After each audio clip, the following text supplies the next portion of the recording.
Hi guys, it's Ella from perthes 1, 2, 3, and today in this video I'll be doing a journey through my perthes disease.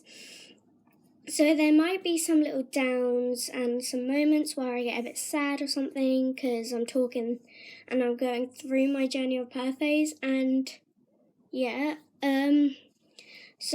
just don't forget to smash the subscribe button, turn the notification bell on, and comment down below if you'd like to see, some other videos.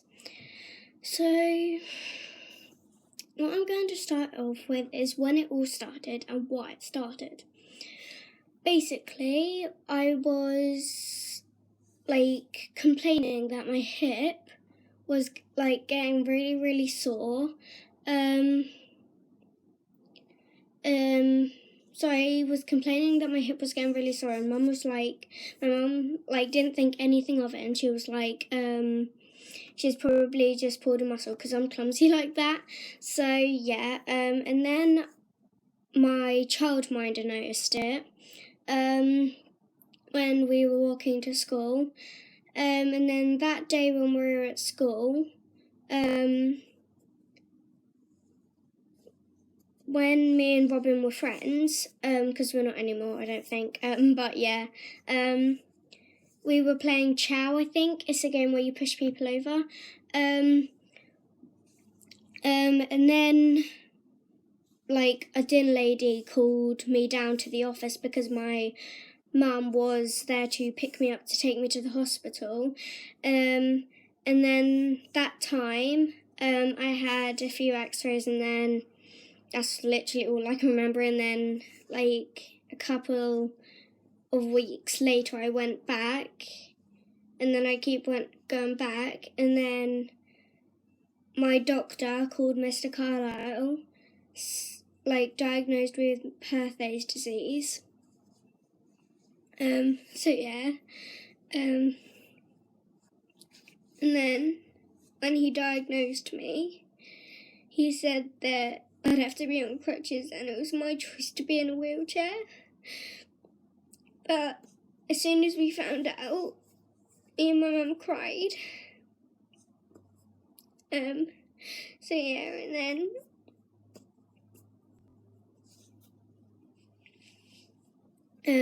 then when I found out I had to be in a wheelchair, he signed me up for hydrotherapy. But I was at the top of the waiting list because every night I would cry because of the pain. And then my mum was supporting me and everything, and my whole family was. But then I found out I was in a wheelchair, so I had to stop going on trampolines and everything, which didn't bother me that much, but yeah. And then I started going to hydro. I started going to hydro and everything, and had everything physio, but I went to hydro for about 12 weeks, I think. And then I had physio, and then I found out that I needed it again. And then I remember when I started going to school with my wheelchair because I wasn't allowed out of it, outside of the house. As soon as I went to school in my wheelchair, everyone was surrounding me, but then, and saying, are you okay, and that. But because the pain was so bad, I had to start getting medicine at school. And then I started having it at school, and then I was on it every 2 hours because of the pain. I had it at 8 o'clock, 10 o'clock, 12 o'clock, 2 o'clock, and 4 o'clock, and 8 o'clock, right until I went to bed. And that kind of helped it, but every time I got medicine I had to take it down with paracetamol and ibuprofen. And then I went back to the hospital, and it was just like check up, and then me and my mum found out that I had to have a minor operation on my hip because they found out on one of the x-rays that my hip was dying because the blood wasn't getting to the bone, so the bone was dying. So then I had a minor operation just to put some dye in it. So yeah, and then I was broomsticked like that with a pole between there, but they had to take them off because they got so itchy that I was every night I was kind of grabbing my hair like that, pushing my hands back through and trying to pull it out. It was that itchy. Or not really pulling it out, but getting really frustrated.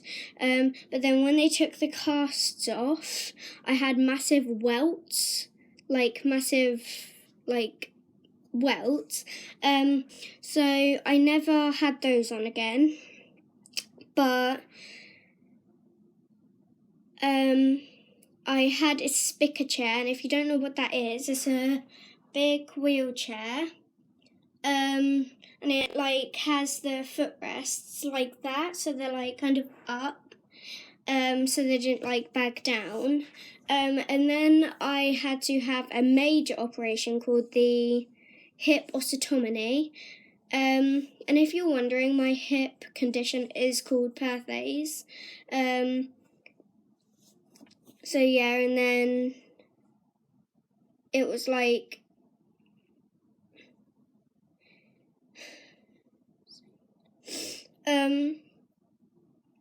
then when I had the major operation, I was in the hospital for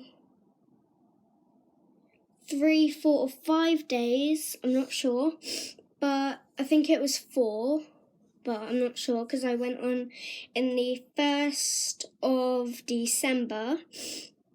So yeah, and then then I taught myself how to get out of the bed, because I had this bag, so I didn't have to get up and go to the toilet. So I could just I'd pee in the night, in the hospital and not even know because it would go into a bag. But yeah, I had one of those. So yeah, and then I got and then basically what the hip osteotomy is, it's where the because I was having flares, it started clicking, so it wanted to come out of the socket. Because your hip bone is nice and healthy like that, it curves round so the hip can't come out of place. So that's why they did it. So they shaved the pelvis and they put it like that because my hip socket could have come out at any time. So they got the hip, the shaved bits, and put it there so it was still like that, so it couldn't come out. So I stopped clicking now, and then I had hydro again. So yeah, and then I had to be in my wheelchair all the time. So yeah, and then me and my mum and my family were going through quite a tough journey because because before I could feel everything, but because they had to move all the muscles and the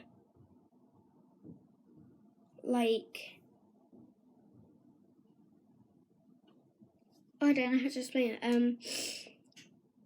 The feelings, I don't know what it's called, but the feelings, the main nerve, the nerves, because we have nerves in the body, they damaged it because they have to move the nerve to get to the socket.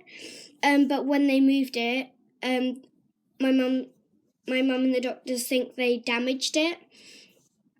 So that's why I walk like this.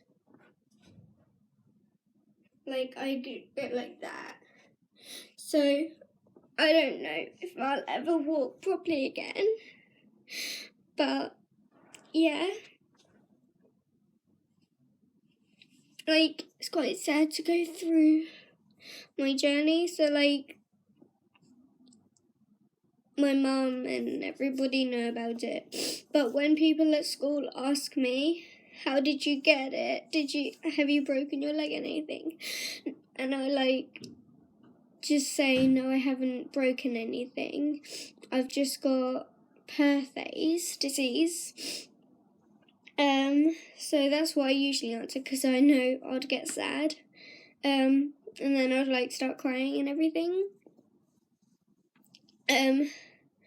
So the doctor said that I can't go on my school trip. Going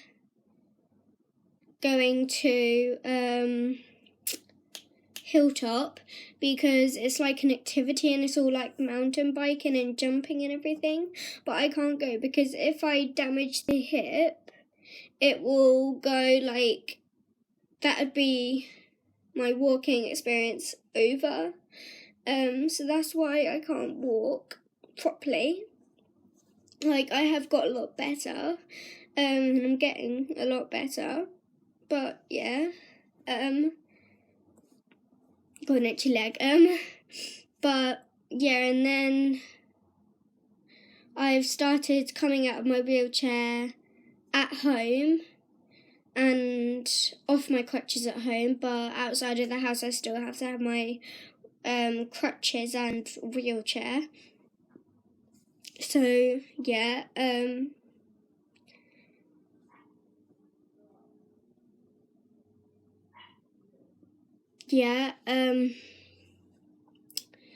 so yeah, and then I keep getting the feeling that I'm getting my feeling back, and I feel like it's coming back, but I don't know, but yeah. So featuring my mum, and like a big thank you to my mum because she means the world to me. Like she's helped me through so much, and then also my doctor, Mr. Carlisle, like them two especially have been so good to me, like through my bare phase, like they've taken me through my journey and everything. Like, and they've helped me so much, I really don't know what I'll do without them. So, like, comment down below if you've ever suffered with this condition. Because, yeah, just, if you have, just stay strong and hope for the best, and, yeah. So, that is my journey through perthes. So, yeah, hopefully, you don't have it because it's horrible. But with my mum, everything just feels normal because it's just so helpful.